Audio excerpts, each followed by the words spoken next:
have your beat. You now need to take this beat, give it a cover art, give it a title, distribute it through DistroKid. DistroKid is going to distribute your beat on all streaming platforms. What DistroKid is also going to do is going to give you content ID. Anytime your beat gets played on social media, you're going to get paid off of that. You need to now take 30-second snippets of that beat, preferably the hook, wherever the beats are coming in, wherever the beat drop is, and you now make short-form content around that beat. And you take one short-form video and you post it on YouTube Shorts, TikTok, Instagram Reels, Facebook Reels, and Twitter. So that's 10 pieces of content you can make off of one beat, and you'll get paid off all of them.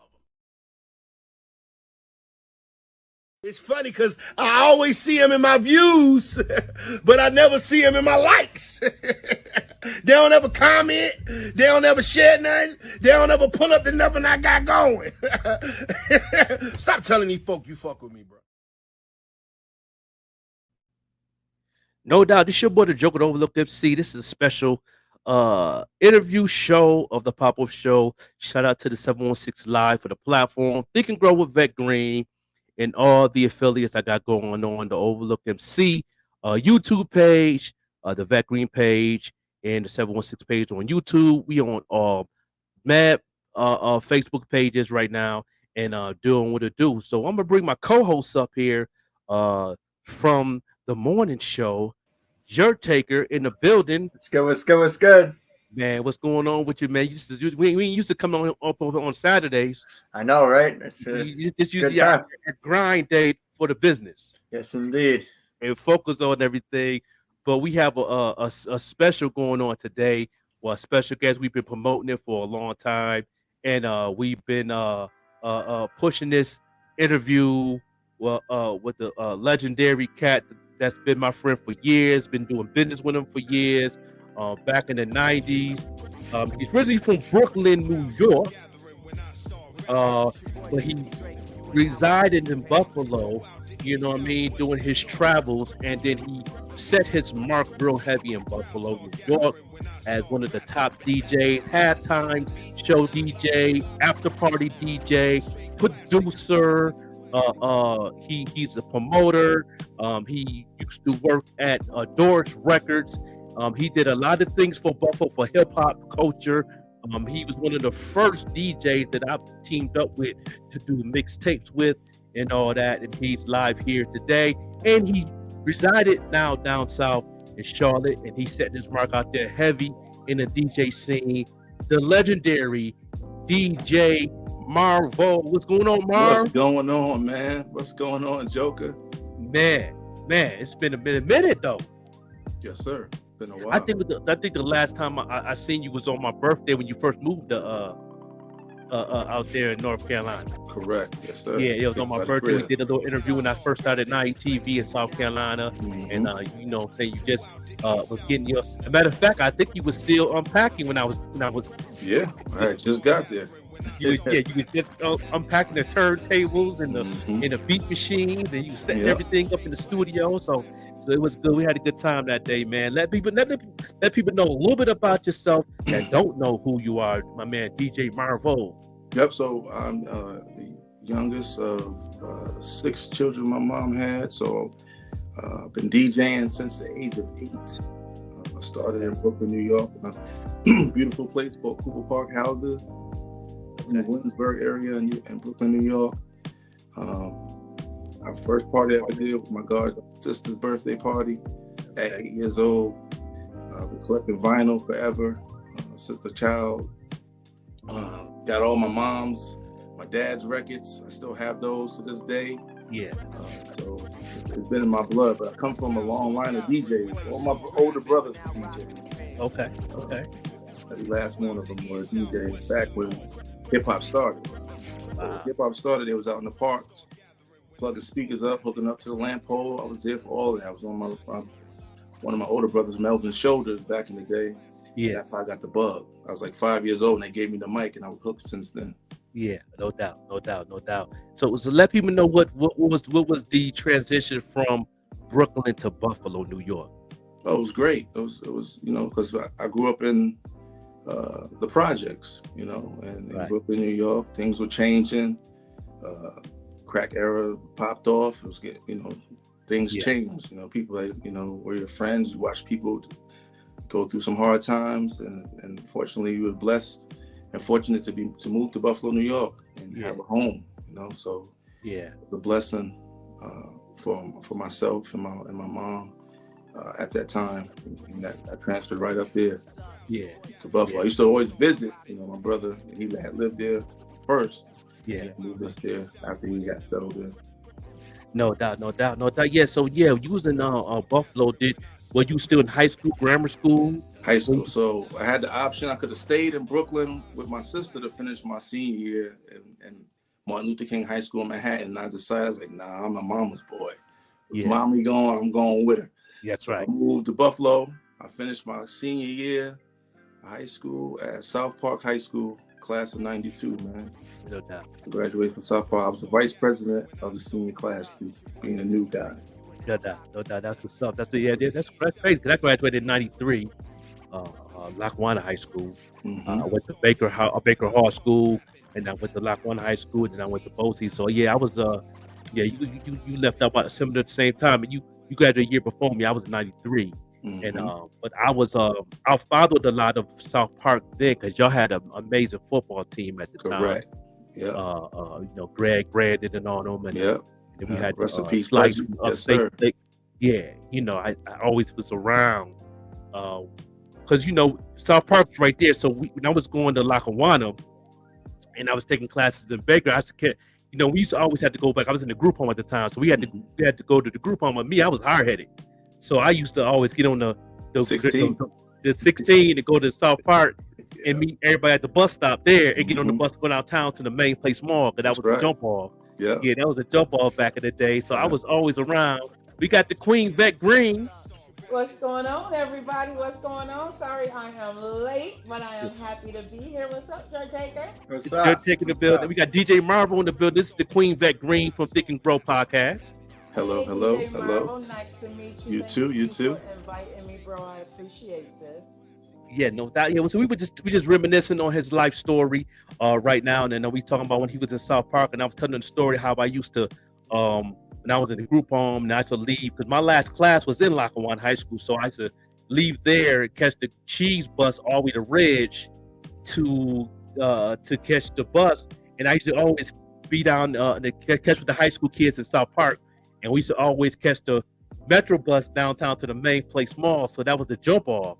So everybody used to hang out and do what it do. So I used to see Slice and them in the back of the bus freestyling. So I used to hit the ciphers with them. And the culture of hip hop was very pushing very consistently. And DJ MARVO went to South Park. And did you DJ at any of the parties for South Park High School? So no, because I really didn't get. I was making tapes and stuff still in the house because I was new, right? So I was new to the area. Big shout out to my man, Thomas Edwards. He was a junior when I was a senior. I used to make mixtapes, and I used to always bring them to school. I could make blend tapes and all that. He was like, yo, these joints is crazy. So he was one of my biggest promoters of me getting me out there. So I started doing house parties. Right. Shout out to my girl, Nene. Yeah. The first house party I ever did was over, I think it was off of Bissell Avenue somewhere. Okay. And listen, that joint was packed. We had a good time that night. Yeah. So that's how I got started, just this networking and meeting people that was well known in the city or within the high school ranks. That's how I started. I just started gradually get myself out there. I just promoting. Yeah, no doubt. Was it hard being in Buffalo and there weren't that many people doing what you were doing? Was it hard just trying to break into the business? Well, I'm a people person. It wasn't very hard. It's just all about this networking, trying to find out, who's the top guy. When I moved here, Kid Cole was killing it. He was the man. That's right. The legend. He was doing high school parties. So when I went to a high school party, I used to go to the IPE. And, for me, it was a little culture shock, coming from Brooklyn. We was like Eric B., Rakim, Nas, and so on. But here they was playing Miami bass music, and I was like, yo, what is they doing? They playing It's Time. I was like, yo, this is different. So I got introduced to that more here, being in Buffalo, to being in New York. 'Cause, we was listening to I came from where those guys were really originally making that music were from.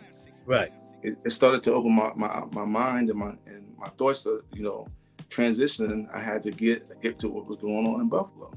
So I learned a lot watching Kid Cole and them get busy at the IPE, and I just started to adapt to what was going on in Buffalo. Yeah, no doubt. Yeah, definitely. Yeah, and I remember those times. I remember because when I first heard about you was pretty much I was at a clothing store in the Main Place Mall. I forgot my man name that was the manager of the clothing store at the time, and he used to always post your flyers up when you DJ, and he used to post your flyers up all the time. And I'll be like, okay, yo, who this MARVO cat makes? Man, he nice right now. He got the mixtape. And at that time, I was really getting my name out there as an MC. It was real tough to really get recognized in Buffalo as an MC at that time because, you wasn't worrying about the people. You was worrying about the other MCs saying you dope. So I used to always want to impress another MC. I wanted to impress the Slices, the Malex. I wanted to watch your head click. We had the Pack Crew at the time, and we had some MCs coming out of Lackawanna at the time. We had Jermaine Armstead, that was nice. What I'm saying, I wanted to be around dope MCs. Dirty Nate, who gave me my name, Joker. I wanted people like that to say, "Yo, you nice on the mic." So I always wanted to be around DJ to say that I was nice. So that made me want to know who MARVO was because he was hot at the time for our mixtapes and house parties. So your name was buzzing real heavy before I even got a chance to have a relationship with you and really do business. So with that being said, somebody had told me where you was at. I was my sister living on the west side, and they was like, I was walking with one of a friend of mine. He was like, yo, MARVO stay right here, and these projects right here stay right here. And I said, I didn't want to be the dude that, got that back then. You couldn't just come up on anybody. You know what I mean? Because, I ain't want no smoke. I ain't want you to think that, you know what I mean? Mm-hmm. And so when I was introduced to you through a friend of yours who you used to do music for Burns. That's right. Yeah. And so when Burns was saying, yo, that's my man. I got a show tonight. Matter of fact, he did for me tonight. I let him know about you and this and that, and you could show come on. I think it was that, if I'm not mistaken, I think he was performing at Faces. I believe it was Faces or one of them. It was Jasmine's. Yeah, Jasmine. Yeah. Ooh, you took it back right there. You gotta go Jasmine. You remember Jasmine's? You hear me, man? I couldn't get into Jasmine's. I was so mad when Jasmine was around. I was under 21. I could never get into Jasmine's. I would see all my friends with the pictures because remember they would take the pictures and stuff. Right. Oh man, we need spaces like that back here in Buffalo again. But you know what though? I was under 21. I was easy to get in because the bouncer knew my uncle and my dad. Uncle Columbus was one of the bouncers in there. He's my uncle, so he just let me come on through. He sneaked me through the back. And then I knew another bouncer too. So, I used to always get a chance to get in free. And plus, they wanted me to rock the mic too. They were like, yo, he be rapping, but I never really got a chance to really rock the mic like I wanted to. Like it was a sound check there when Kid Cole was DJing in there, and they had what's my man what's the other DJ that was up in there, man? Name a couple of DJs that was DJing besides you. Oh man, what was my man's name? Safel Owens was up in that joint before he owned the bar. He was one of the DJs in there. Yeah. I'm trying to think of my other man's name. DJ Stoney used to get busy in there too. Stoney was in there. Stoney. Yeah, I remember Stoney. And I believe War Famous was doing some things in there with Upstate. So they used to let me get on the mic when they used to do shows up in there. War Famous let me get on the mic and all that. And they used to, and when I see Zadok, he used to do a cypher. But I used to be in there before the party started. They didn't really let me get on the mic when the party started. I just had to be in the cut because, I was underage. So I had to be on the side of the stage and just, chill. But yeah, I did. It was Jasmine. I went to go see Burns perform. He introduced me to you. And then and you gave me your business card. And then I, back then it was pages. I used to page. Yeah, correct. That's how we used to get contact. Shout out to everybody that's in the check-in. I see Artie out there. I see Dan Brielle out there. The real DJ. Yeah. Thank you everybody for checking in today. Oh yeah, these cats remember you right here. Yeah, these cats. Oh yeah. Yeah. I know. Ari Paul know. I know you. No Yeah, doubt. Salute to MARVO. Yeah, Yeah. you know all the legendaries. Oh yeah, he said DJ Smooth. That's right. Yeah. DJ Smooth. That's right. Yeah. Yeah, they go Smooth. What's going on? Yeah. You know all the I cats in hated that here. I couldn't get into Jasmine's. We need spots like that back here in Buffalo. What was the one that remember it used to be the Spaghetti Warehouse? Shout out to DJ Larry Loud. What was the one that used to be the Spaghetti Warehouse, but then they turned it into the club? Sensation. Sweetwater. Sensations and Sweetwaters. Yep, same spot. Mhm. The face Yeah, to did you, Sweetwater. were you Right. ever up in there too? Yeah, definitely. Because some fellas Wow, so they I had me was come through. rocking. So I used to do to connect the dots. So if we jumped, we skipped the whole part of the process from Buffalo, right? So then I have to shout out Mark L. Fuller because when we moved in here, I was going to high school. To get to doing the high school parties, I had to go through Mark L. Fuller. All high Western New York parties. He was the Right. king of all high parties. So he used to throw the parties. It was Kid Cole, Hassan, DJ Yeah, he Moore. has time. It was Yeah. the ones that doing those high school parties. Mark L. Fuller gave me a shot. Once he gave me a shot, it was on and popping. So from Yeah. there on, those are the guys that helped get me there. I got introduced to him. I got to meet Hassan. Me and Hassan got real cool. We started, I would do one. Hassan would do one. We would do them together. We both be on stage with turntables. We used to be at the, I forget the hall, man. It was like It was First Friday. off of Best Street, man. It was I can't think yeah. of that spot, man. It was like a big hall. They used to have all high parties, and everybody high school would be up in there. It was a great time, man. It was a great time. I remember Yeah. after Thanksgiving night, That's right. in Buffalo, after the football game, the Ohio game. Yep. The party we had the after party with Mark L. Fuller. It was going And down. you was the after party king. How did you get involved into the marketplace of doing all the after parties of every, like when Biggie came, when TLC came, I remember the Belvedere Vote after party. I did see you DJ at the Belvedere Vote after party. I went to that joint, and that's when I met. Matter of fact, Michael Bivens came in. I met Michael Bivens coming into the VIP area. I remember that joint back in the day. Bivens, he the only one that came through. Bobby, I don't even think Bobby didn't show up because they had New Edition, they had Belvedere Vote, they had Johnny Gill, MC Light opened up. Mhm. Who else? There was two other people in that tour. Man, that was legendary, man. Like any of the big tours that came to town, I was able to network with the promoters. It was big time promoters in the town of Buffalo. Yeah. You had Downtown Production as one. Downtown Production was nice, yeah. Yeah, you had people from Goodyear. I was connected. I was tied in. Yeah. You know, with everybody that Used to be the was key moving and shaking. networking. They was doing You think something in Buffalo is with that the key? parties.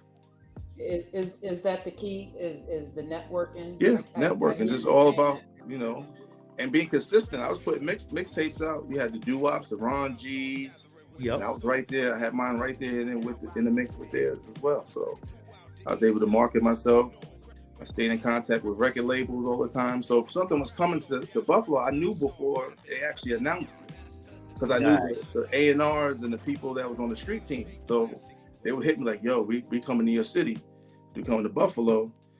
We can get you in on this after party." So what I would do, I'm like, "Hey," I go hit one of the promoters and, "Hey, I got to connect. We could all eat. We could do all this together." Right. So that's how I used to network. So you had to stay on the line with the record companies and the street team people, because they was coming to the city. They wanted to know who was that guy that was able to do that party. And I always use my connections that way. Yeah, You did this way before the internet, right? Correct. Way before the internet. Way Oh before man, the internet, DJ MARVO was the one that taught me physical marketing, because he was like, when he first heard me rhyme, I was in his living room and he was like, "Man, you need to be doing your own mixtape joints. Let me, we do this in the third. We did business, put the money together." And he's like, "Yo, pay me this and that in the third, and we'll throw a mixtape, and you can also get wholesale from it." Because at the time I was hustling on the street at the time, and I wanted to get out the hustle game. And he was like, "Man, I got these mixtapes, man. I get you wholesale." Boom. And I said, "You out there in Lackawanna, you out there in West Seneca, you out there in Hamburg, You know what I mean? Go ahead and hit that little market out there because I'm not even touching that market right now. You could be the one. I was like, word. So I used to get my little change. I used to, yo, Marv, I'll be right back. I see you in a couple of legs. Let me hit this lick. Let me go to the block and boom, boom, boom. So when I go back on the street, I go to, without saying with that green stomping ground, Lackawanna, with the pack crew. I used to stay out there on Eagle Avenue in the corner like that. Told them about Marvel. Listen, man, I've had to get these mixtapes. I'm finna go out here, what y'all need. And everybody was like, yo, we need some music in our joint. We doing barbecues. We need this and that. EG ain't doing no mixtapes right now. I'm like, okay, I got something for y'all then. Let me go ahead and get this bag up and, and make it do what it do. So once I get the bag up, I paid you. That pager, you get that pager. I'm at the payphone at the corner right there on Niagara. Yeah, exactly. I paid him. He called the phone back, and I'm like, okay, I'm on my way. I'm finna go to the door. He'll buzz me in because he was at the Shoreline Apartments. The apartments, yeah. And so he said, yo, come upstairs, Joe. Come on upstairs. I come upstairs. Boom. I drop the bag to him. I get the wholesale joints, and then I bring some MCs with me because I'm like, yo, we're finna do a mixtape. So I drop a bag on that. He set everything, the mic up. He put everything. He do everything live. This wasn't freestyling. This is straight from the dome. Like, we didn't write nothing down. The whole mixtape. See, people got to let them know, Marvel. Freestyle and Top of the Dome is two different things. Yeah. You just hit record. Like, hey, if we like it, no one heard it. So don't be afraid, right? Right. Me and you, anybody, there's no one else here. I'm gonna throw this beat on. We had the 4-track recorders that went from 4-track to 8-track, and the 8-track recorder on the tape. That's right. Nothing digital still. We still using cassettes. That's right. Hit play and record. Go ahead and go. It's just me and you. If you mess up, whatever, we don't like play it back, listen to it. If it's not right, yeah. Man, we would, I brought some MCs from Lackawanna with me. My man D. I don't know you remember D. I remember D. I know you remember D, but that green D was a good artist. He can draw real good too. And I brought D in there. The D did the covers. I draw too, but I like this style of graffiti, so he used to do the covers. And so we record straight from the head. We wasn't freestyle. We was straight from the head. We go in. We got our 40s with us. We smoke a little bit, and we just whatever come to our head, we just back and forth all day. And we never played back though. I don't remember seeing us playing back. I think it was one take. 60 minutes of, and then you look at the tape. Hold on, let me fade this out and throw a cut in there, and we're gonna flip the tape. He used to look at the tape deck, and we used to be right on time too. And that joint be like an album. That was like a mixtape album. That was the culture of everything was just straight from the energy of whatever was going on that day. We poured our soul out to that, and whatever DJ MARVO was going through, he expressed himself on the cuts and the blends, and he'll throw a little something in. And I mean, it was just, we used to have a good time. And I did about 4 of them joints with you. Yeah. You know what I mean? And when I sold them on the street, $5. I used to bring him to tape with me, my own tapes. He used to charge me $1 the dub. I go in, whatever, how $50, give me $50 worth. Boom, give me $100 worth. And then I'll buy wholesale mixtape half off. That's to sell them on the street for $5. And that took care of my kids, the mixtapes. After a while, I stopped hustling for a minute before I traveled. And then when I traveled, I brought someone on the road with me. But that was the culture at that time that MARVO gave me an opportunity, and he believed in me, and he was like, yo, this is what you need to be doing, Joe. You need to do this at the third. You don't need to be doing this. He taught me how to get my name known out there. Him and Dirty Nate. Rest in peace to my man, legendary Dirty Nate from the Upstate Click, because he the one that gave me my name, Joker.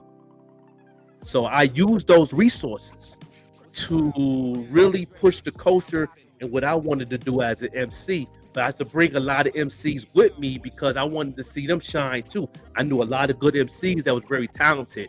I forgot who else I brought. A lot of MCs to your crib. You know what I'm saying? Everybody came through. I didn't even have furniture. Yeah. It was just turntables. Crate. You want to have a seat, you could sit on the crate. I think I had one little chair and a table so I could sit down and eat. I had like a little pull out. Somebody would spend a night. futon thing, and then that was it. We just banging it out. Yeah. Turntable.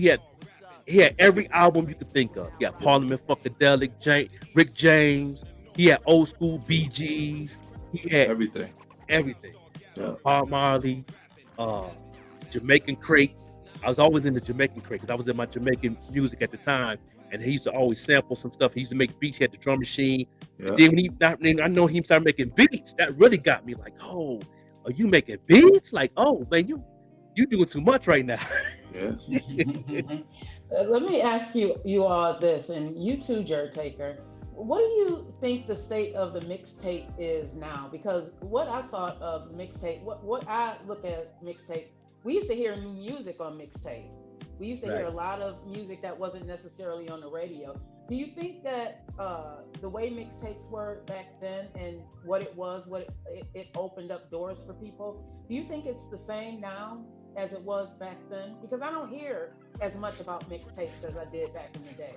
And maybe it's just because I wasn't in the know, you know?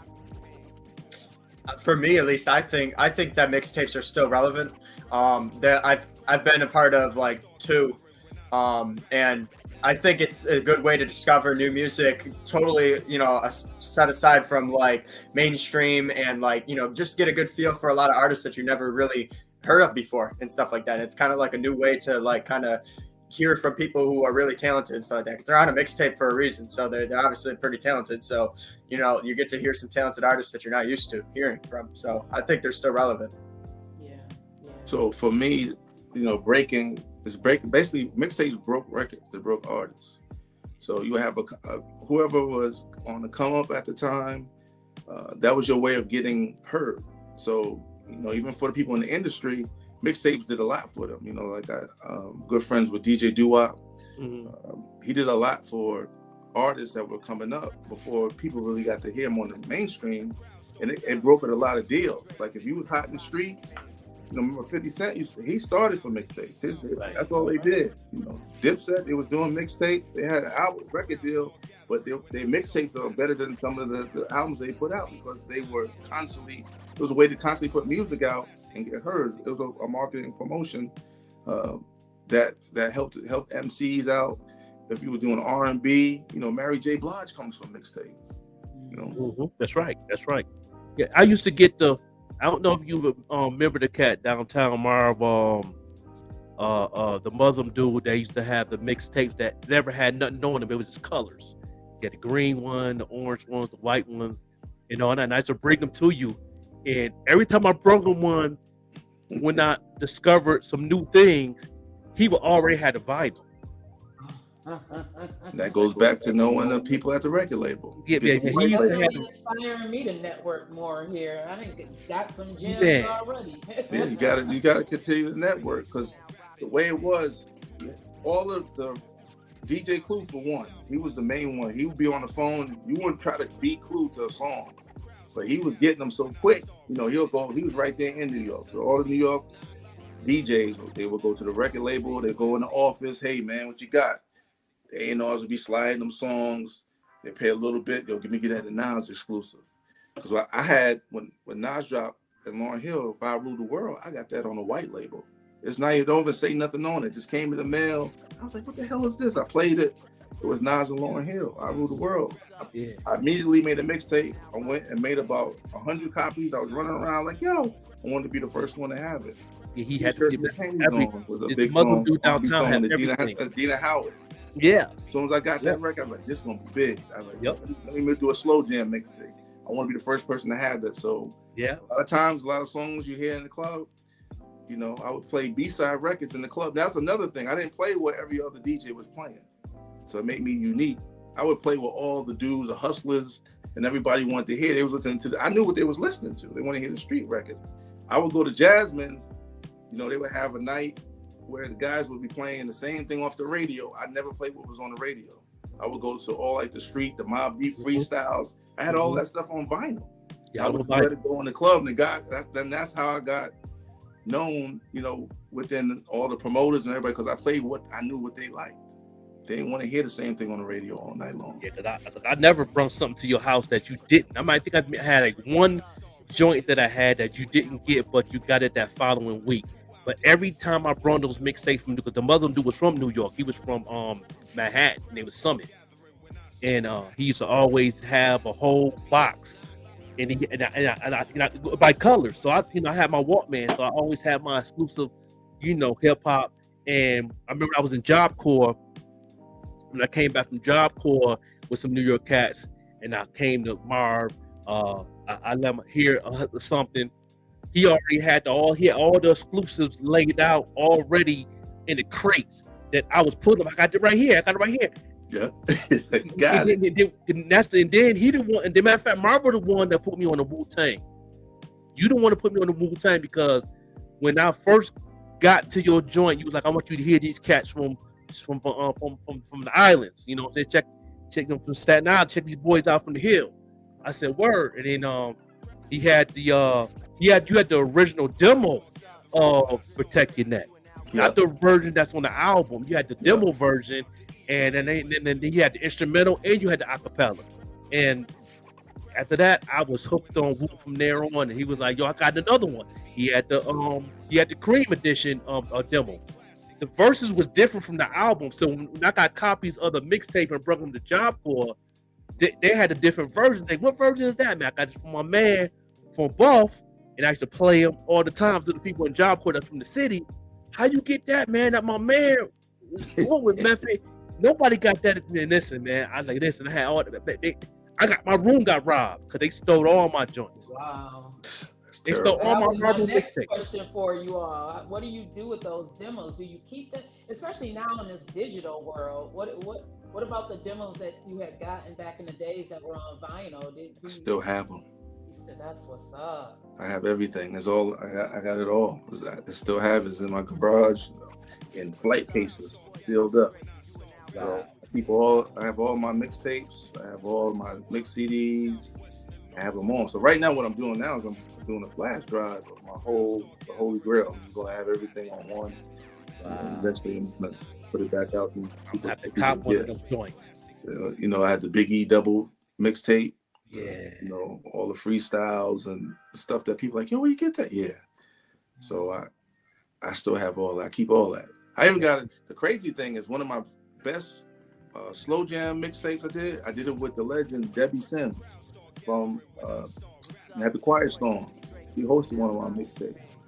And I was smart. I said, if I'm gonna do a slow song, I'm gonna get the person in Buffalo that everyone listens to. So I reached out to her and she agreed. She hosted the mixtape. We just got the Quiet Storm. It's just so smooth. I still have that to this day. Wow. That's going back. I'm glad I'm a part of this conversation. I am definitely impressed. I feel like I'm in school because sometimes, you know why? Because if you don't come from music or come from that background, like I talk to you guys are here, like Jer Taker and the Joker talking, and they're in the know about certain aspects of music, and unless you're actually in that know, you won't know. So you're schooling us right now. You're schooling the audience right now because everyone doesn't know how the mixtape world works. I remember rocking to the mixtapes more than I was rocking to, the regular music that was playing on the radio. Yeah. I would go cop a mixtape from Buffalo before I would go to like Doris Records to cop, a regular tape. It's just the mixtapes was always up and coming, and you would hear a lot of the music, like you said, that wasn't playing necessarily on the radio. You would hear better music on some of the mixtapes. That's right.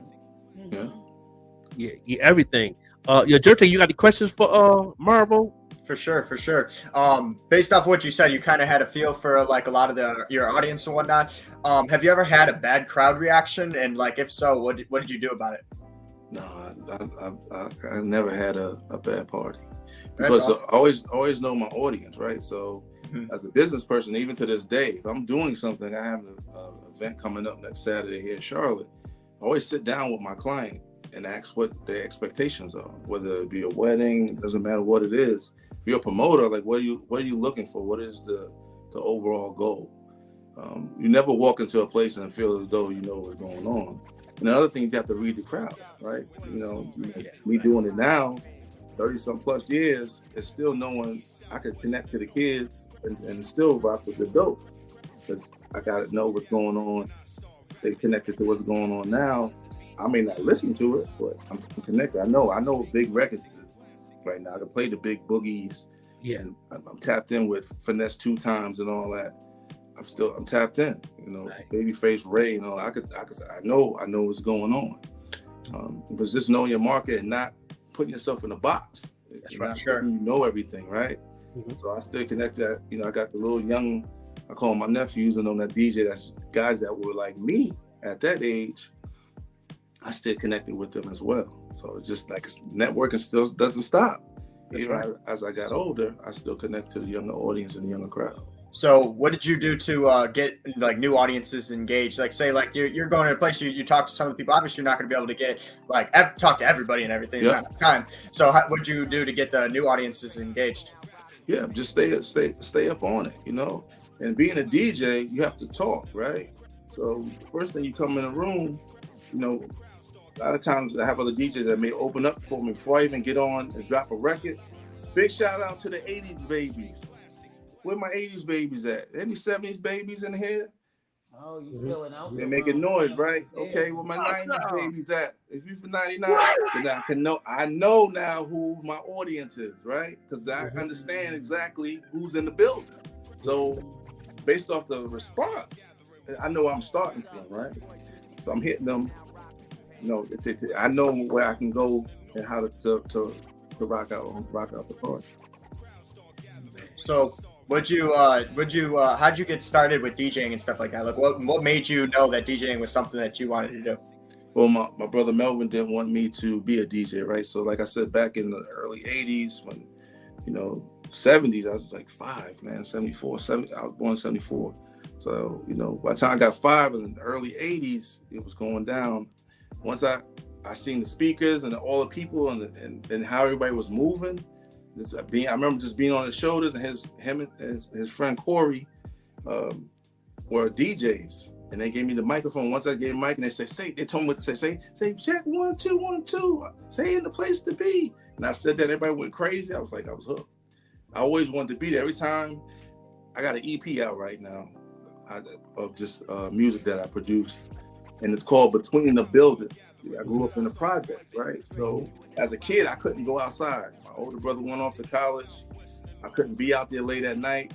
So when they were throwing jams and parties in the neighborhood, I could hear the music echoing off the buildings. So if you walk around in my neighborhood, you may hear somebody in the house playing something, somebody over in this building playing something. So in between the buildings, as you walking through my neighborhood where I'm from, you always heard a song. It's always somebody got to speak out the window, or somebody in there practicing DJing. But being between the buildings is where I really learned and understood music. So if you was a DJ and you lived in an apartment, I would stand out there and just sit there and listen as a kid. I would go to the store, and my friends like, come on, man, let's go. I'd be standing just listening. I wouldn't move. So I was hooked on it. And I got my first pair of turntables when I was a baby. Huh? Does it still give you that same excitement? Like you light up? I get butterflies. So before I go on to perform, I still get the same butterflies because I have to entertain all these people that's in the building. You know, whether they paid money or whether it's a wedding, a graduation party, doesn't matter. If I'm outside at a cookie, I still get that same butterflies because I have to, for this amount of time, I have to entertain folks and be a good host as well as playing good music. So, would you say that was one of the most like rewarding things of your career as a DJ? Rewarding things? Oh man, it's a bunch of them. Playing at the X Games, being able to DJ that, is, 50,000 people outside. I was able to do that. Yeah. That was very rewarding. Doing all the after parties, meeting artists, shaking hands. Awesome. 112. Yeah. Got to meet Biggie. Yeah. Z, Foxy Brown. Yeah. When it's coming through the city, that was great stuff. So we didn't have social media. Like I say now, if we would have had social media back then, I'd be famous. I'd be over. I'd be Hollywood. Because you taught me the game. You taught me how to get out there. Because being the MC, you was like, you said how you gonna get your music out there? I didn't have a clue. and he was like, well, you gave me the idea to do the mixtape, freestyle them, or top of the dome joints, and spread yourself and do what it do, and at the same time, I knew how to do that. I knew where to go. I knew where to go. Me not being in Buffalo too. I was in Buffalo a lot, but I mostly was Lackawanna and out there in Hamburg and out there in West Seneca and all that. And I was out there near the Indian reservation a lot too. And he was like, man, college students out there. You got Hillbrook College out there. He's like, he was like, yo, they I got a lot of people that come to see me. You go out there, these mixtapes will push. So I went out there and I used that same hustle mentality that I was had already. Because every time I came to his crib, I was always leaving because somebody was always paging me for a lick. So I was leaving back and forth. And, but we still got, I had to turn off the pager, to get the work done and to get the bread, when I get the bread. But that was the experience. So you taught me how to actually. You was my first marketing teacher before I knew digital marketing. In the city. And then when you worked at Doors Records, how did you get that connect to work at Doors Records? Me and Pete went to Buff State back in the day. So I met Pete when we was at Buff State. We became real good friends. We was in the same circle. He seen me DJing, knew the same people. Rest in peace, Mac. Lucci, he gave me an opportunity to come in, when I was still going to school, to come in and work, part-time at the record store. Me being a DJ, having the knowledge of it made sense, right? And he was also a member of my church. I went to church, man. My mother was a deaconess. My brother's a pastor. He was a minister at the time. And Mac used to attend First Shiloh Baptist Church. I used to go to First Shiloh, as well on Sundays. But Matt gave me the opportunity to come in and work there, and it made sense. And then that's what more connections came in that, because everyone that's coming to the doors, we sold tickets, we had mixtapes, and anybody who was looking to do something, it was more promotion for me because I was in a record store. Somebody was having a party. The DJ was standing right there across from Utility Music. Oh, you having a party? Yeah, I could do that. So it made sense. I got a lot of business coming from out of Doors Records. Mac and Pete both. Mac taught me a lot, about business and financials and being smart with your money and so on. So I to this day, I always think about him and thank him for that too. Yeah. I definitely got to thank you for putting the little mixes that we put together on the show. That was that was love. Yeah. I think I was a couple of years ago. What was it? Right before Mac passed. I supposed to did an interview with him on 90 TV when I did at the same time I was did the 90 TV interview with you when I first started doing media, and I did a matter of fact I did interview him. I don't think I get a chance to release the footage, but he took me in his office and he had all the old mixtapes, and I seen one of my mixtapes that me and you put together on the shelf. He had like 2 copies left. And I was like, man, that's MARVO. He's there. But yeah, he used to work here. I said, yeah, I know. I used to always come here all the time. And so I was like, man, he said he used to throw them joints on the shelf all the time, man. He used to make a little extra, ends. We let him make a little extra ends on his mixes and stuff like that. And so I definitely, I never knew that you did that. So I appreciate that. Always, man. I kept all my mixtapes out of there. And Pete was a big promoter of me. He always promoted, made sure that you needed something at the time. Here's my man. Oh, man, he got you. Yeah, man. Buffalo legend, man. That's right. Yeah, Mac, another Buffalo legend, man. He used to bring a lot of people in there. He still got that big poster with Ice Cube came in the Doors Records. Was you working at the time when Ice Cube came in? No, I wasn't working there at that time. No. Yeah. He was a lot of I was there around. It was like from 97, like 2002. Yeah. Doors Records. Yeah, Doors Records. Yeah, that's the high joint. Still a legend there. That's going to be a landmark.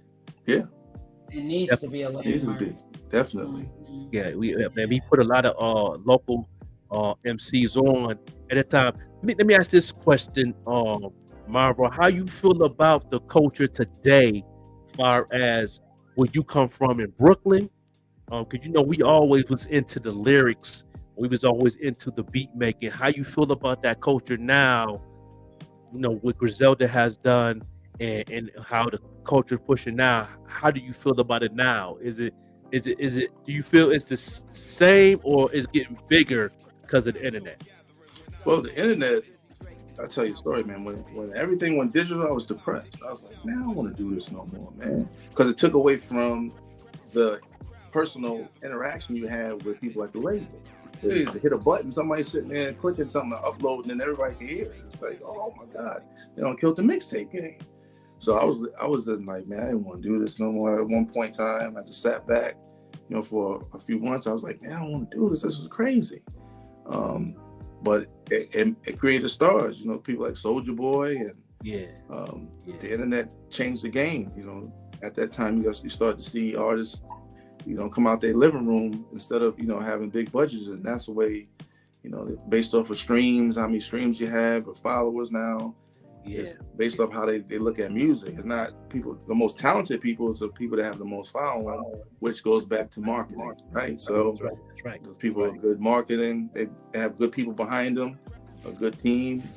And it's pretty much about, how many followers you have. This person don't have enough followers. I'm not going to do business with them right now. But you definitely need to just, it's fine. I mean, it's cool. I'm never going to be a hater. I mean, as far as the young kids doing it, I don't agree with all the negativity in it, because it's a lot of negativity in some of the music. Even back then, our music in the 90s and back when I call it the golden era, it told stories. Kids these days, they're telling on themselves. So the big difference from I'm talking about, I'm in third person talking versus I'm talking about exactly a crime I committed. Which is crazy. I'm like, why are they doing this? I'm like, it's insane. Yeah. And naming people. Yeah, I'm glad that you said that about the difference in the music. Does it seem like it's because the kids these days don't have the leaders that we had? Like, we had the Chuck D's, we had the, Public Enemy. They were actually speaking life into into us. They even NWA. They had hardcore music, but they were telling stories. They were painting a picture, because we didn't have the internet. They opened up our eyes to what was going on as far as police brutality and all the things that they were facing and we face even still now in the inner cities. Do you think that that's one of the major challenges that I guess we face in listening to this music? Because the other thing you said is that even though you may not listen to it, you're still in the know. And I feel the same way. I may not listen to all of it, but I still like to know what's going on. Do you think that that's one of the challenges, though? Yeah, I mean, because basically, I feel as though some of the people that from the 90s should have been in those positions to lead the next generation of music. As far as the talent, that didn't happen. I mean, they had people coming out of college. Like Chuck D should have a position somewhere within the music industry where he's, some say so in it, right?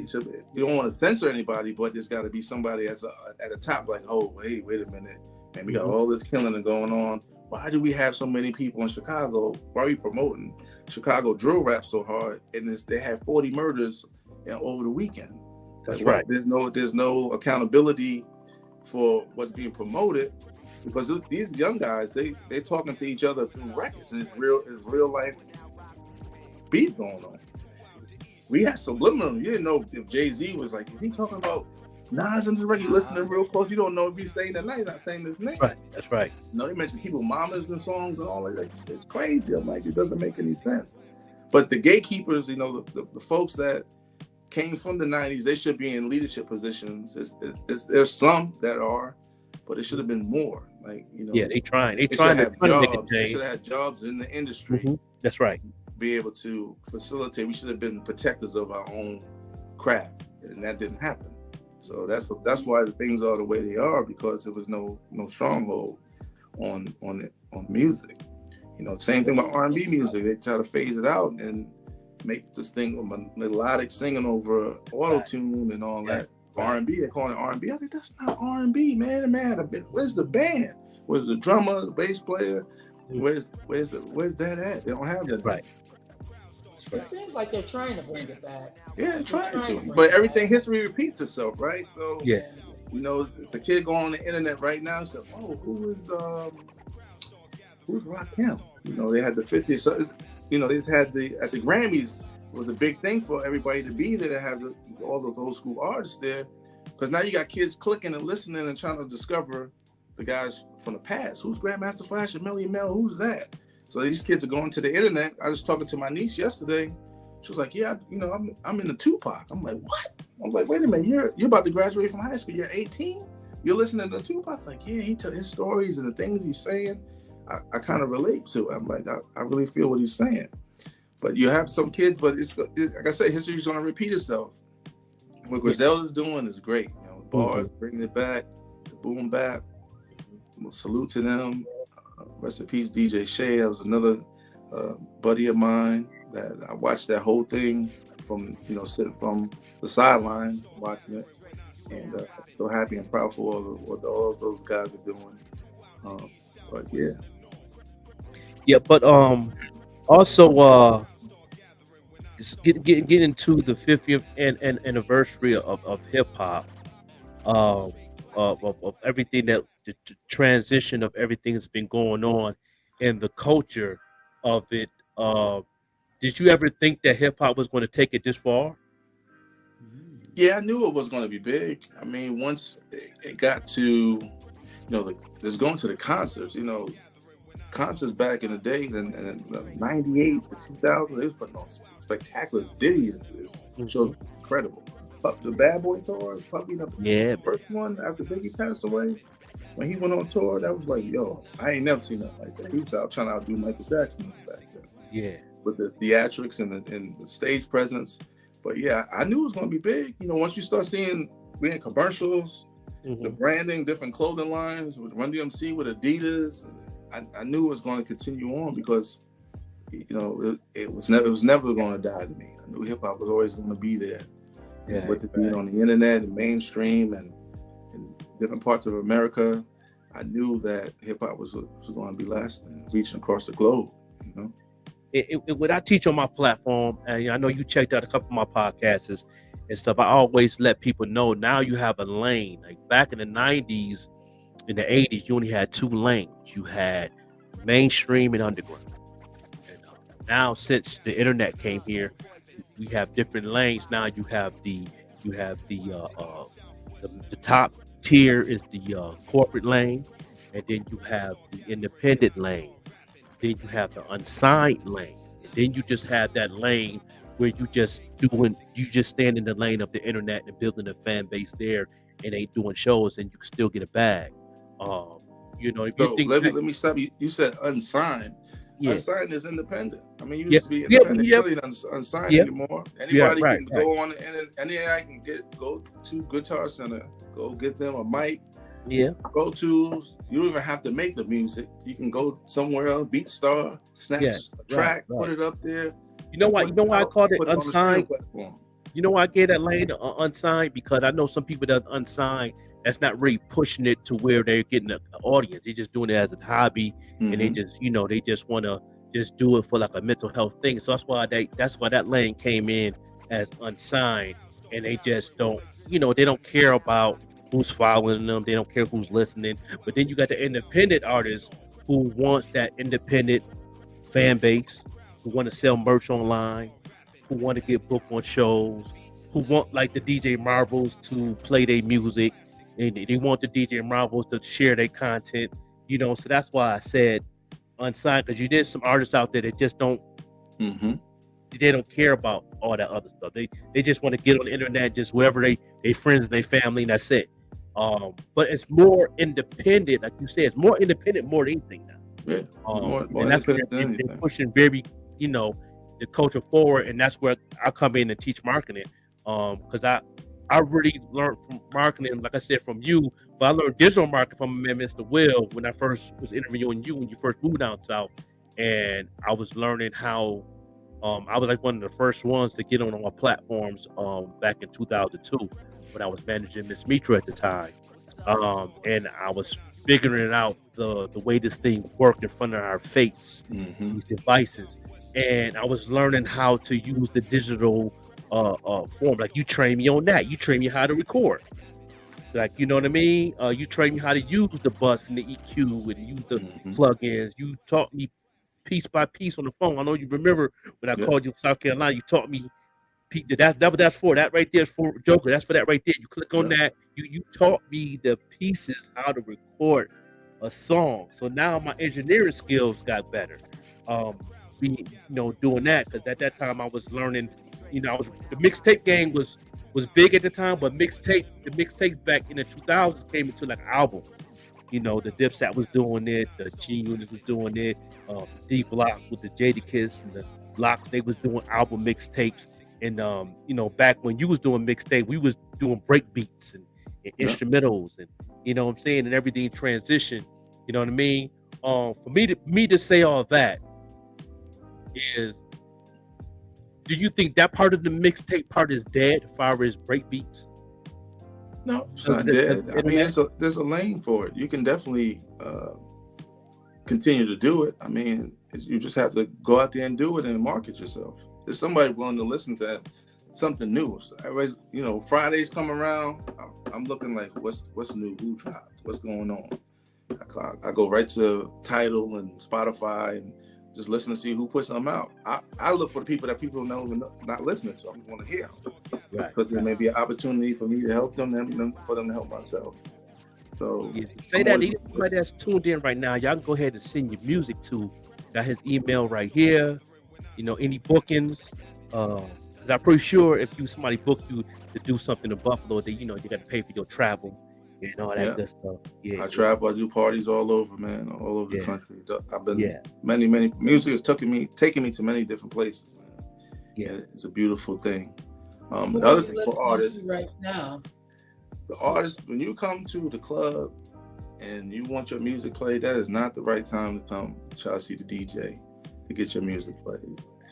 I normally give out my card. I should try to tell up-and-coming artists, people that's making music, like, yo, man, I could just shoot it over to you. You can play it. Like it's 2:00. The biggest records, right? It's almost 1 o'clock in the morning. I'm playing the biggest records. I'm trying to make the crowd keep moving. I can't take the time out to listen and play something I've never listened to before. So if you're an up-and-coming artist, get with the DJ ahead of time. Try to link with a DJ. Get with your DJs in your area, the DJs on the radio, and make a radio version. Don't just make a version strictly for the club. You can put on YouTube, you want to get on the radio, you want to get those stands, them BBSs, make a radio version. Take the time out and edit it, clean your lyrics up, make a clean version, and try to get it on the radio. That's right. Who are you listening to right now, DJ MARVO, independent or mainstream? Right now, I'm tapped in. One of the favorite projects I like right now is Sky Zoo. He did what is the Saint project? He did the Saint project with he did third person. He wrote the life of Saint from the show Snowfall. That's right. Sky Zoo. I'm listening to that heavy right now. That's pretty much every day I'm listening to that because it's masterful. Yeah, I like Sky Zoo. Yeah, because he's actually one of his songs. He's talking about how Saint met Nipsey Hussle when they were children. He met his father. Joined him. It's incredible how his mind worked to paint that whole picture. That's one. That was one of my favorite lyricists. I like R&B wise. I'm listening to let's see, R&B. Who am I playing? I like Lucky Day. He's dope. I'm listening to him. Okay. Independent, like people on the come up. Who else is I'm looking at my playlist right now. But there's a bunch of like I said, I like to look for people that I like. Look up an equation. Look up an equation. She reminds me of Mary J. Blige when she was up and coming. She beautiful inside and out, and she beautiful music. Yeah. Look her up. But there's a lot of talent out there. People looking for talent. Just make sure you know the business. Make sure your paperwork is right. That's Make right. sure you understand, you know, what's going on. For me, I'm just getting back into making music. You know, I got a whole bunch of followers on music. But my thing now, I'm looking to link and work with other artists to get what I'm trying to do out as well. So Yeah. taking that same mentality of what I'm doing with DJing and trying to move it over into the production side. So I have a whole full-fledged studio. Yeah. I'm working. Yeah, but those who tuned in is in the description. His Spotify, his website is in the description, and his Spotify. Make sure you're going to Spotify in the description. The instrumental album, but what's the name of that joint? Between the Buildings. Yep, Between the Buildings. Dude, I that did a joint mixtape with Alumni. I got that Yeah. on there. Me and my man IG Ignore. We did a EP as well. So No got doubt. some things out there. Yeah, I use your music as background music when I'm doing my podcast. So yeah, I keep the spins going on that because it's a good sound. I definitely would like to get a couple MP3s from you so I can have it on Vet Green's platform so we can, because everything's connected to Content ID, so you still get credit for it. So that's right. Yeah. So definitely want to play that background music that you put together. You always been good at production, and I was wondering that. I know you did it a lot, but I was wondering that I really wanted you to do more on the production side when I first met you. And you used to always do the mixtape end of it, and you did your own intros. But I really wanted you to be more on the production side too coming up. And you had some fire stuff you did with Burns, the production, the mixing, and the cuts that you remind me of DJ Premier.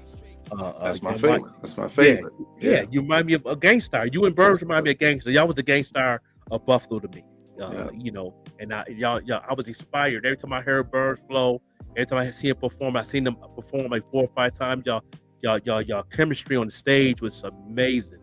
When you came to the Friendship House, now I hooked you with the Friendship House. Mm-hmm. You did that show at the Friendship House, and when the scene, the connection y'all had, and that's what I always wanted with Mad G. Me and Mad G had a different type of connection. We did a performance with the Pack Crew, but the way you and Burns had it was actually a communication. Like he was the MC, and you was communicating on the turntables, and you was communicating with him with the turntable drops with the beats and everything, and he'd be like, "What you drinking?" And you cut in Pepsi. So it's like the whole entertainment part that you and Burns did was amazing. Is you willing to go back into that phase of hip hop with an artist? Yeah, we that's the best part, because the creating part, and we practice. Like we rehearsed. Also, it was just Burn. Like I used to do stuff with Royal. Royal was my man. He was on some of my best mixtapes. Royal used to definitely get busy. So with Burn was there, Royal was right there with him too. Royal had a show, Burn was there. So I used to rock with both of them. I would be their DJ and like, yo, if Royal had something coming on, I was on the turntables for him too.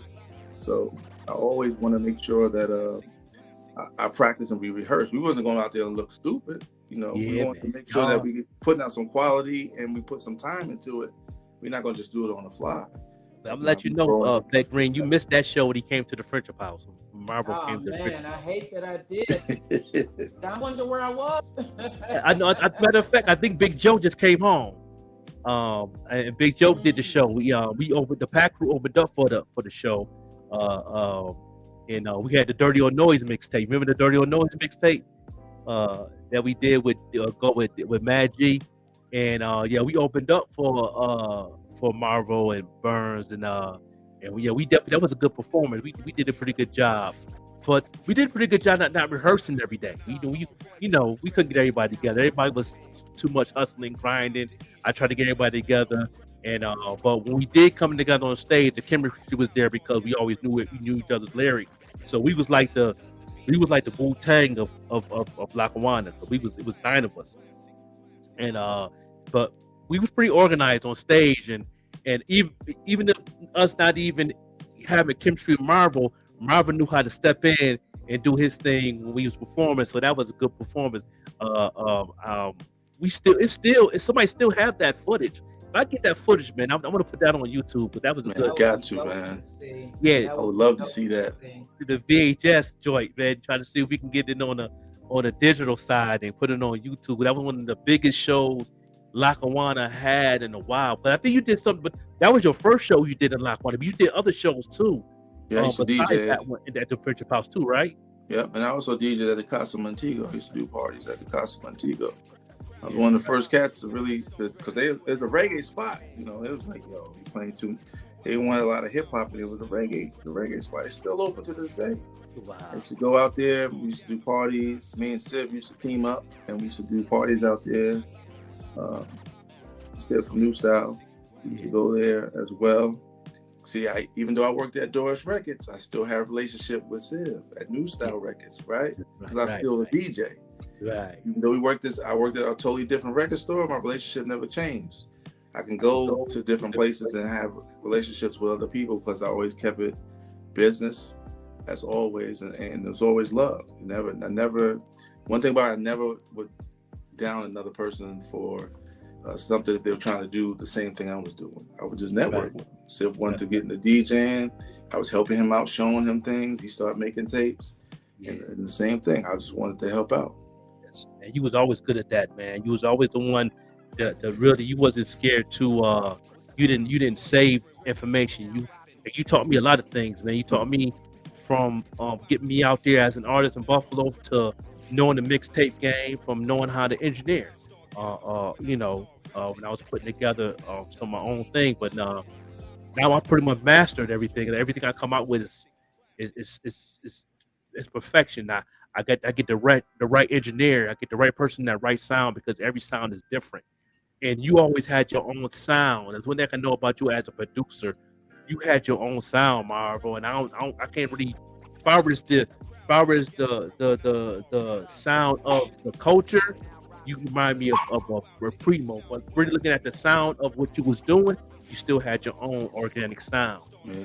When every time I heard him and Burns perform and all that, but you know what I'm saying, let people know what you got going on right now in Charlotte. Let people know what's popping out there in Charlotte. Got going on right now. So in Charlotte, I'm doing parties. I'm pretty much booked 4 times a week. From Wednesday through Saturday, I'm always doing something. But you know, tonight I took the night off, right? Because you know why? Because what's in Charlotte? The Pure Finesse premiere is here in Charlotte tonight. So I took off. I made sure I wasn't booked. I'm gonna go support Deuce King and AK Reed. I'm gonna be there tonight at 22-9 Brevard, and go check my brothers out there and make sure, you know, I go support them. Me and the wife are gonna go. But yeah, I'm playing at Press Box, Sophie Steakhouse. I'm doing parties all over. I mean, I'm staying busy, man. I'm, still meeting and rocking the crowd. I'm doing blends. I'm still blending. I'm taking through my own remixes. I'm still doing it, man. I still love it. I love it. I love to make people happy and create a memory, do birthday parties and stuff like that. They're gonna remember, like, yo, MARVO did my 50. People still talking about my man birthday party I did a couple weeks ago. His 45th birthday party. He had the line was going up the block. Like, that's incredible. What was the most memorable event that you've had?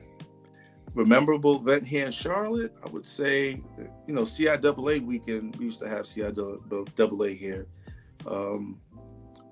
Doing like 10 parties in one weekend is insane. So you run it from one club here, looking for 2 hours, you go to the next spot for another 2 hours, doing it from a day party all the way to 2 a.m.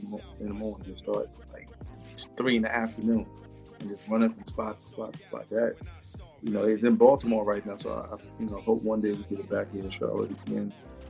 That's a good time, good business, and it's, the HBCU thing makes it a lot special, So yeah, that's one of the memorable things that I've done here in Charlotte.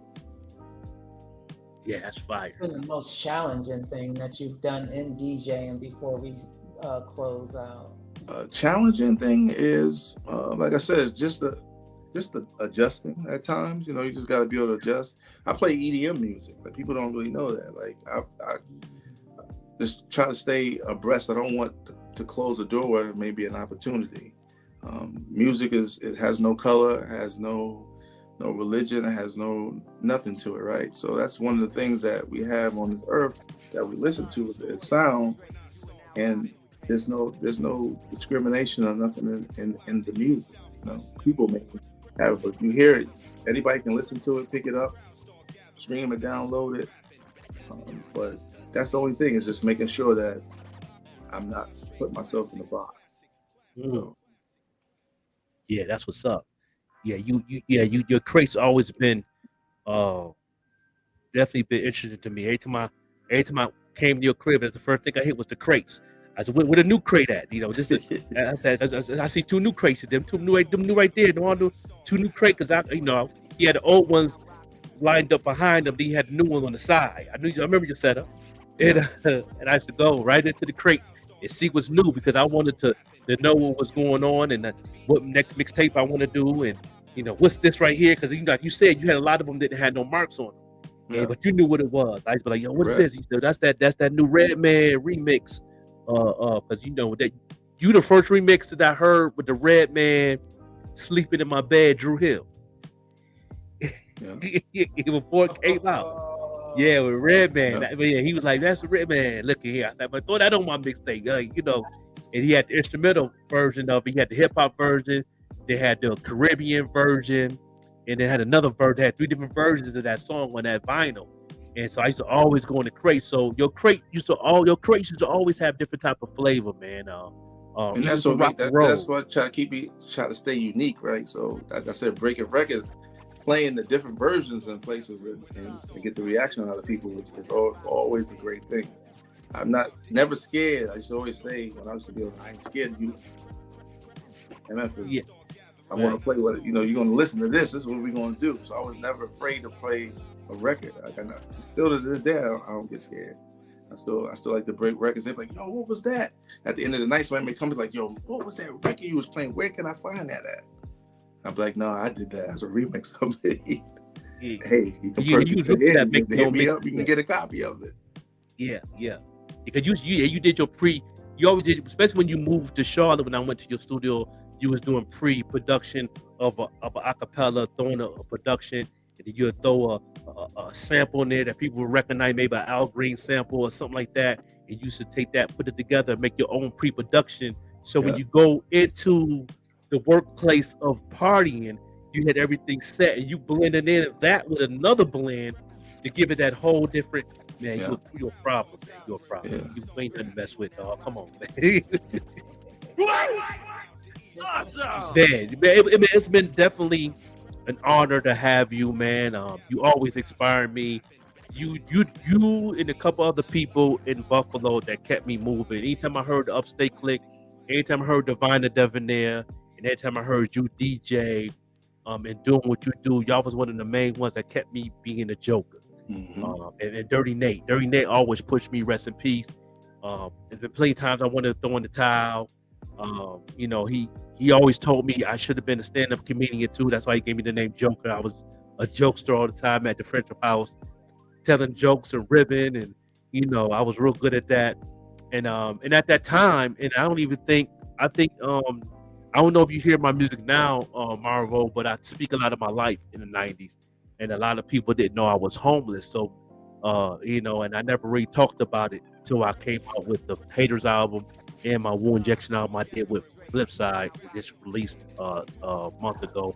It's doing amazing right now. It's at right now I'm at over 30,000 going up on streams right now on Spotify, and I have over 1,900 monthly listeners in the last 2 weeks. So it's going crazy because I have a story to tell, and nobody knew that the whole time I was going to your crib, back and forth, I was always homeless. I was at my sister's house, but that was just a couple of days out of the week. I rest my head, but I was homeless the whole 80% of the 90s. I was homeless, and that's how I ate off your mixtapes, man. I appreciate you give me the opportunity to get mixtapes, to buy Pampers for my son, and put food on the table, and keep me out of jail, and and it really kept me in line of where I'm at right now. If it wasn't for a MARVO mixtape wholesale, I cleaned you out a couple times. Yeah, no doubt. Come get him. Yeah, I used to come get in, 'em. yo, I just pressed those up. And I, how Yeah. many there? He count them 1, 2, 3, 4. He said, okay, this right here's he had like, because I remember you had your cases. case that was 65. You had the one Yeah. with the 3 joint that was 120. So I used to add them up and let me give you all of them. He said, you want all of them? He Yeah. said, he said, for real? I was like, yeah. He said, yeah. I dropped the money on the table and That was it. Yeah. take it. And I used to get off them. You know, it took me no more than 3 days if I go to the right spot, to the colleges and stuff like that. I used to get off them joints, man. $5 a pop. You do the math of you do the math of that was all that all together was 215. Never forget it. 215 cassettes, $5 a pop. You do the math. I sell out in 3 days. Yeah. Yeah, buy Pampers, took care of my son. Yeah, that was I ain't had no job. You know, I was Tommy from Martin. We ain't got no job, Joker. Yo, before you get off here, man, I want to say I'm happy you have a show, man. You're doing all good things. Yeah, But if MARVO was to have a version of me now in Buffalo, because I pay attention, right? Like, you know, to the younger generation of people, DJ Wire would be what he is now. That was me back then.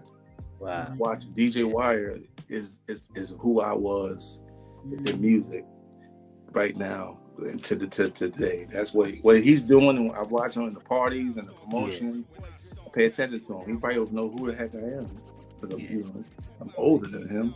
But I follow him on social media. He's doing his big thing. But if you get anybody to do an interview with, I would definitely like to see you do an interview with that young man. Oh yeah, definitely got to get up with DJ Wire, man. I'm so deep into the internet radio and podcast community. Like I know a lot of podcasts in the Charlotte right now. Where you at? I know a lot of internet radio. I've been in that community so much, I haven't really had time to really look at some of the DJs that's actually doing parties. I get them, when people like yourself let me know what's going on, because I was in that community. That was my first community, because I was a cat that couldn't get into the studio back then. I couldn't get into Select Sound Studios. That was back then. That was say $5 an hour. Like, and it's different now that you can buy your own studio now. Yep. You can do everything your own, and give me the opportunity to really tell my story now, as me being older, in my 40s. So it's like now I can really express myself like I really want to express myself. I want to talk about the things I really wanted to talk about in my rhymes that a lot of MCs not doing, but the boom bap community right now. The 38 Specials, the Griseldas, the the Action Bronsons, the Skizos, the Razzcast, the Tech Nines, and all them. They definitely keeping the culture of telling stories and telling their story, what they're going through, and that's where I'm at right now in my career. Back then I was trying to rhyme to get a deal. That didn't work out, so I kept, I kept going. And trying to figure it out. And then once I was in a rap group in down south with the 85 South Click, when we got our first record deal, that's when I really learned the game of learning how the machine works and all that. And then I figured out that wasn't for me either.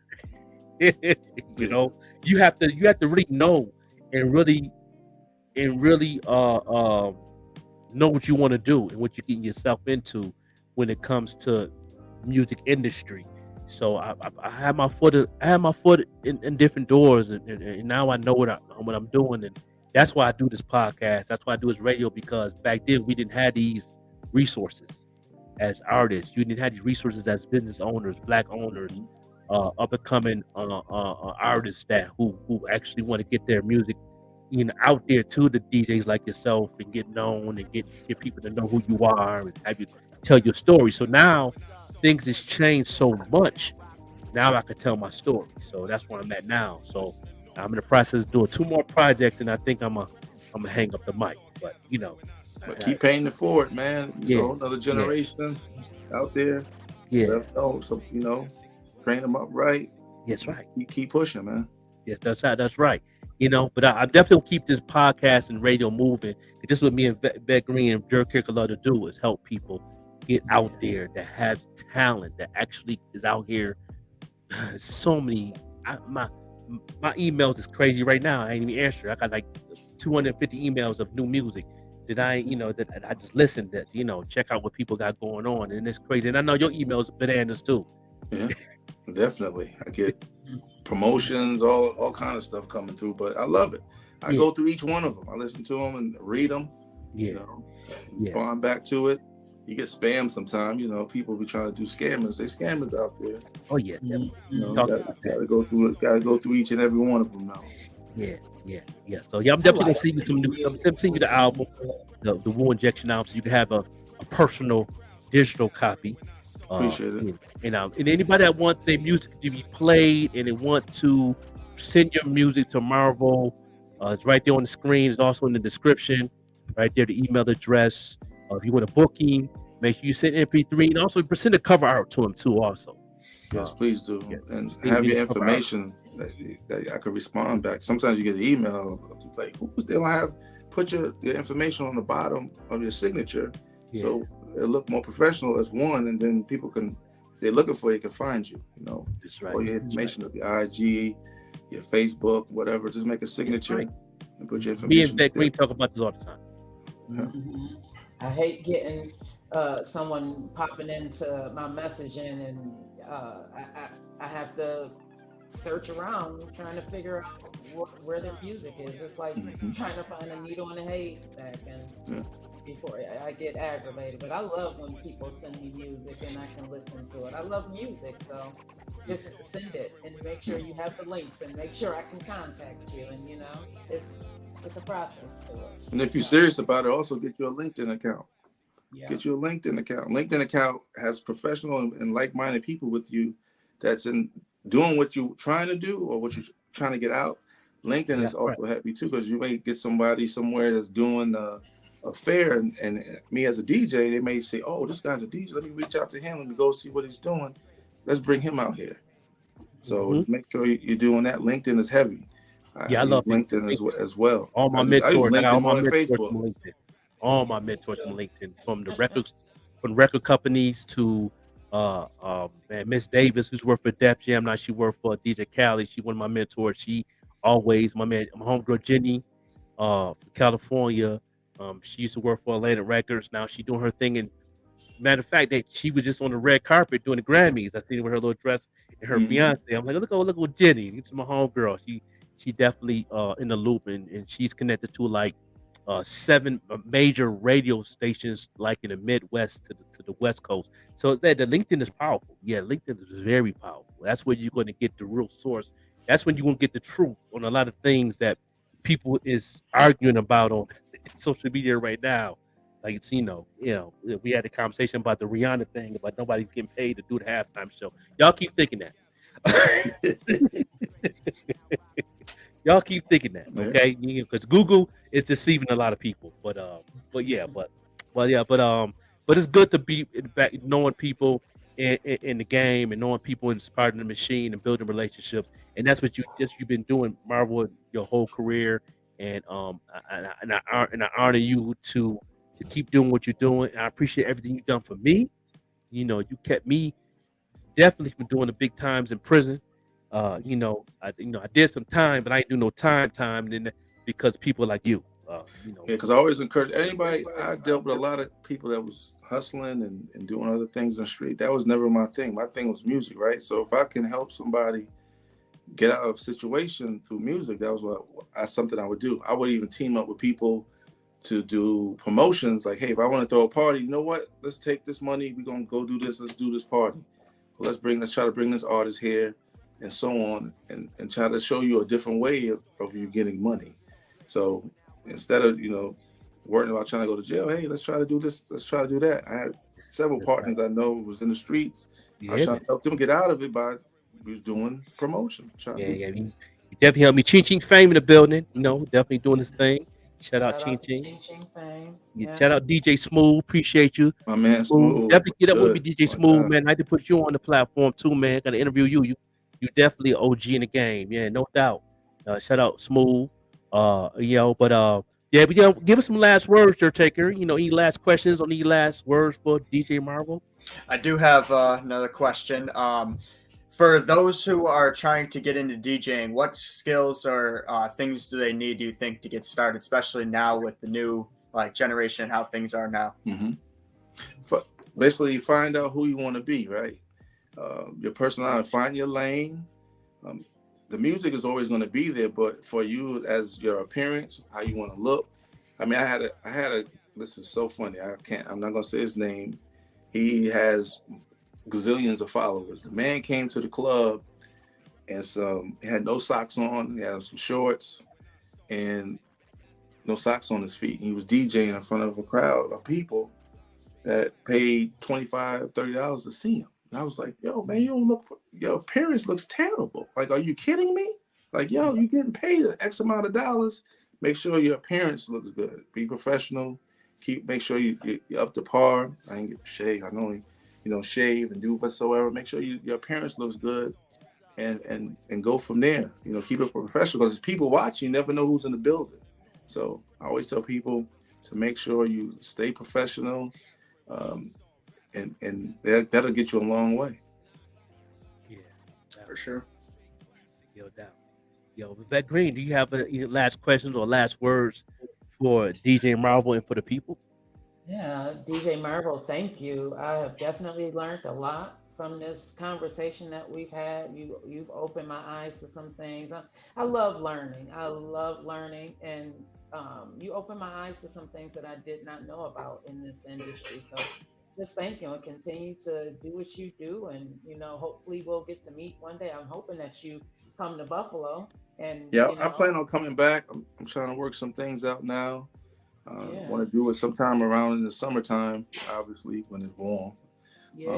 Come back and just do something, for the people, that do remember me and that's still there. And I want to just definitely come back and rock out one time there. Yeah, I'm definitely gonna be in Buffalo in July for the 716 Music Awards, second annual. Okay. 716 Music Awards. I was nominated the first annual for Podcast of the Year.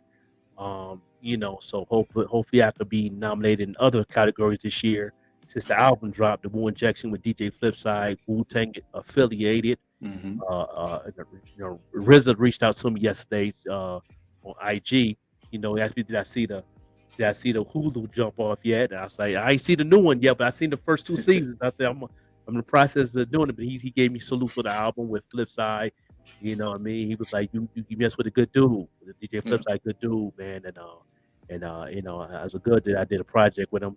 And it's still on my bucket list to do a project with DJ Marvel also. That's always been on my bucket list. We tried a couple times, but then I had to go back and learn some things. And he put me right to school. Like, no, you know what I'm saying? And when I was down south, so he taught me that. So that's definitely on my bucket list to do a DJ Marvel project, EP or something.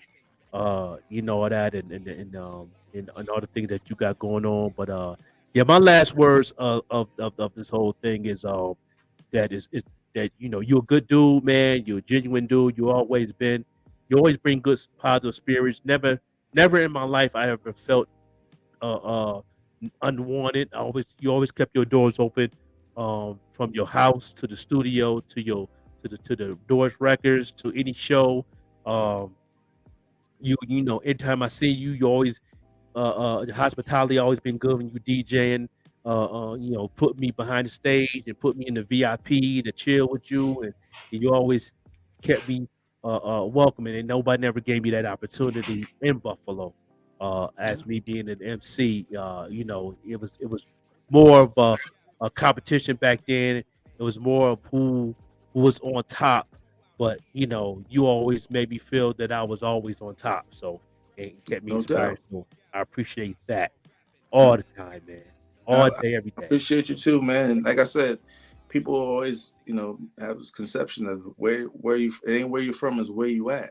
Yes, people think they can run in Atlanta, they can run in California, they can run wherever. I'm from Brooklyn, New York. I lived in Buffalo. I'm in Charlotte. I've been able to maneuver wherever I've been at and make something happen. It's not where you're from, it's where you're at. That's right. I can't hope.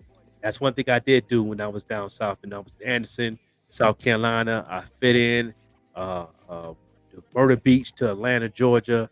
I traveled a lot. When I got to management, I traveled a lot, so I pretty much knew where to go and met some good people, man. And I'm a people person like you, so I knew that I had to get out the box, and you taught me that. That's the first thing you taught me, to get out the box, and I did that, and I pursued everything you have done. And it's good to have you on our platform. And thanks 716 Live for having us on their platform. Thank Vet Green to have us Jay. on your network. Uh, Thank you, Jay. Appreciate you. Thank you, Jerk, taking from on your time of your day off to be on the show, to For sure. stop Thanks a lot. editing whatever you was editing to Uh-huh. be on this platform. Because he's Shout out the to Jerk. editor. He does Yes, sir. commercials and stuff in Buffalo for a lot of businesses that be on all the commercials. Most of the commercials you see on TV from local businesses, he does the editing for them. He's the Wonderful. he the dude right there. He does commercials for for anything. So if you need a commercial or a special type of something different for your commercial you're doing out there in Charlotte, he can definitely put it together. He's amazing with his work. Definitely. Always looking, willing to work with everybody and give everybody opportunity to do it, to try and work with them. So I'm always up for that. Yeah, You no got doubt. some digital mixtapes. Make sure you send those. If you got some digital mixtapes, I would love to play them during the show. Yeah, I got you. Joker. Yeah. Yeah. Yeah, no doubt. Yeah, we gonna talk backstage. We gonna end it off. We gonna end this thing off like that. Y'all stay right there. Don't go nowhere. I'm gonna drop y'all down. Y'all stay right there. We gonna end it off with some information for everybody to definitely check out. And we appreciate everybody tuned in. And y'all stay tuned and keep doing your marketing and keep doing what y'all do.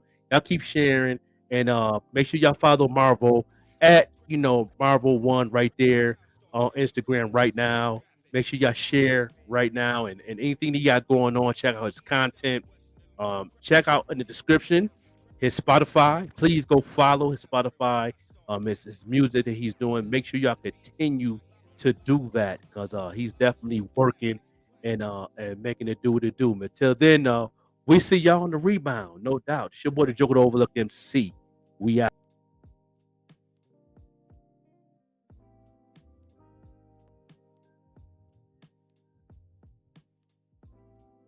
It's funny because I always see him in my views, but I never see him in my likes.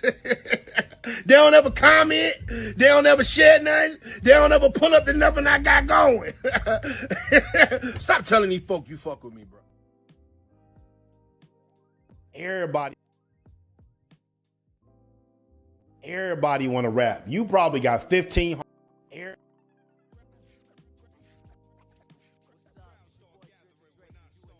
Everybody want to rap. You probably got 15 homeboys in your phone right now that have dropped a song.